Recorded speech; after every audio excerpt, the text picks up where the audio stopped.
Greetings, my fellow Wastelanders. Kato here. In this video, I'm here to help you find all the unique weapons in the DC Wasteland. While we go down the list, thanks to the Fallout Wiki, I will be able to tell you what makes these weapons unique besides their name. I'll try my best not to spoil too much for you, allowing you to obtain these weapons in your own way. We begin with the Shu Rong Chinese pistol, located in Falls Church in an office building called LOB Enterprises. Once inside, you are looking for a locked office that has a locked suitcase on its desk.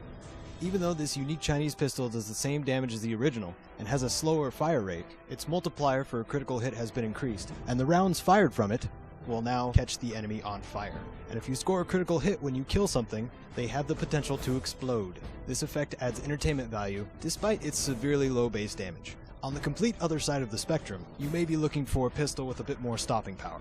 The Black Hawk Scoped 44 may be just what you need. For those not informed, Agatha is a kindly old lady that lives out in the middle of nowhere, being southeast of Paradise Falls. She sends you on a quest to acquire the last remaining violin in the DC Wasteland, and initially rewards you with something that is not a weapon. To get the gun, you must deliver her some sheet music. There's two that I know of. One can be found all the way over in the Roosevelt Academy, or Vault 92 in the men's dorm. This howitzer of a handgun is fully capable of dishing out more damage than your standard sniper rifle, the only downside being it uses 44 rounds. Sydney's 10mm Ultra submachine gun is not only a mouthful to say, but is amazingly in the possession of someone named Sydney, who can be found in the National Archives. Along with an approximate 20% damage increase, this handheld fusillade has an increased magazine size, from the original 30 rounds to 50. There are several ways to acquire this weapon, and yes, killing her would be an obvious choice. I leave it at your discretion. For those looking for a decent scattergun, the kneecapper might be more your style. This can be found in Girder Shade, on one out of the whole two who live there. Like a standard sawed-off shotgun, the kneecapper has no critical hit multipliers. However, the damage has been increased by 50%, and even though you have to reload every 2 shots, you probably won't have to in a 1-on-2 situation.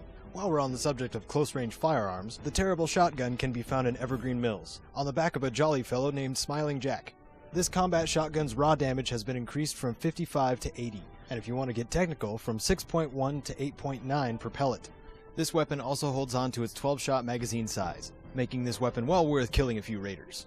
Looking for an automatic rifle? Well, I'm sorry to say, but the Shenlong is the only choice, if you don't have any of the expansions. The process of getting this unique Chinese assault rifle begins at the Museum of Technology. On 3 of the wall-mounted terminals, there's a little puzzle you have to complete in order for the weapon to appear in the game. After you finish terminal jumping, you will find the gun in a place called Drury Street Metro Station. The Shenlong is easy to maintain and has a little bit more damage per hit. The rounds it can hold has also been increased from 24 to 36. Demoralizing the enemy at long range? You're going to want the Victory Rifle. This can be found in a shack near Rockbreaker's Last Gas, and you are going to need maximum lockpicking skill to get it. At the cost of having its critical chance reduced, this rifle is twice as durable, now having a chance to knock your enemy over on a critical hit. You know, it would actually be more of a challenge to find out where this weapon wouldn't be useful. Sniper or not, this weapon is good for anyone's arsenal. The second sniper rifle, called the Reservist's Rifle, can be found at the Dickerson Tabernacle Chapel. This weapon is in the hands of a trained sniper. Just try not to take cover behind a car. The unique part about this sniper rifle is that its magazine has been decreased from 5 to 3. However, its fire rate has been increased by about 50%, and the AP costs in VATS have also been reduced. If you have no problem reloading constantly, this gun can give you some enjoyment at any range, as well as skull fragments. Have you been to the Republic of Dave? If not, this is where Old Painless can be found. There's numerous ways to acquire it, all of which are at Dave's expense. This is a unique hunting rifle with a base damage increase from 25 to 30, and only one of very few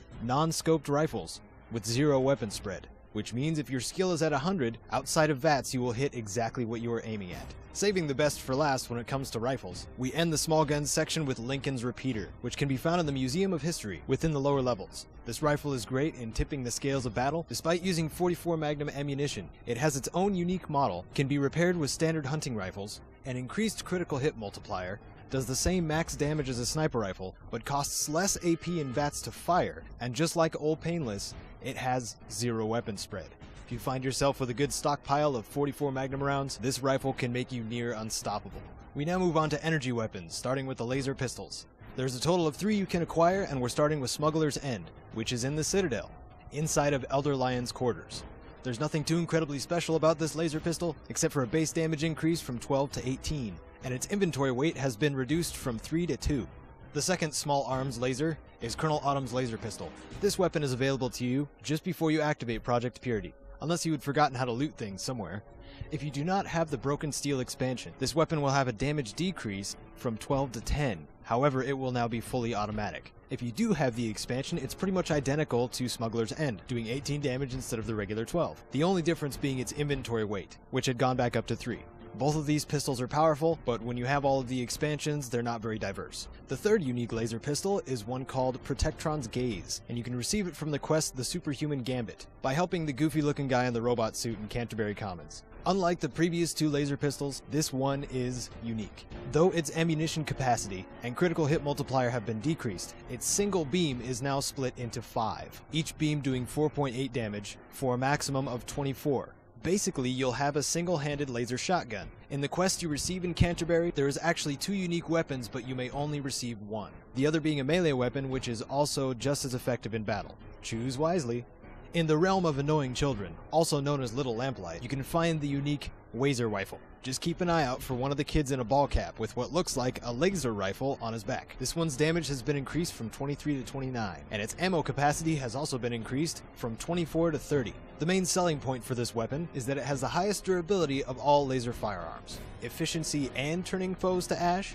Make sure you grab this one. And obviously, no, you can't kill him for it, at least without mods. A321's plasma rifle. To obtain this, you must find Rivet City and start a quest with a man named Dr. Zimmer. After completing this arduous quest, your reward will be the plasma rifle and maybe even a perk, depending on your choices. In the vanilla version of Fallout 3, this is the only unique plasma weapon in the game, and for good reason. The plasma rifle's already high base damage has been increased from 45 to 50, which is on par with sniper rifles, and its critical hit multiplier has increased from 2 to 2.5, and it has slightly more durability than the original. Few things are as satisfying as reducing your enemies into piles of goo, and with this plasma rifle, the chances are higher. What better way to terrorize the wastes than with big guns? We begin with Eugene, the unique minigun. You guys know the story of Rapunzel?